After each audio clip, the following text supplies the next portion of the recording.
Mercoledì mattina Gino Cecchettin sarà a Venezia già di buon'ora prima per incontrare gli studenti dell'Istituto Cavanis e poi al Liceo Classico Marco Polo in centro storico a Venezia.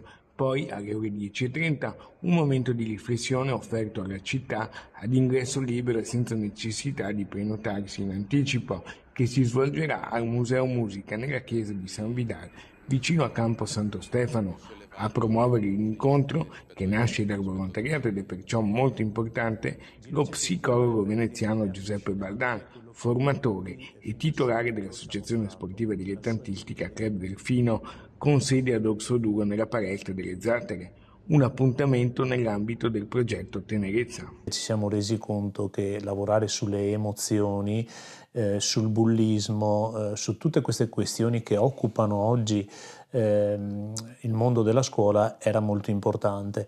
Grazie a un amico sono riuscito ad entrare in contatto con Gino e ho provato e lui volentieri ha accettato. Cara Giulia, quello che ho imparato da mia figlia, questo è il sottotitolo della mattinata, che darà importanti spunti di riflessione per i ragazzi, ma anche per gli adulti, nessuno è escluso. Gino Cecchettin perché è affascinante quello che lui fin da subito ci ha mostrato, la sua gentilezza nella disperazione.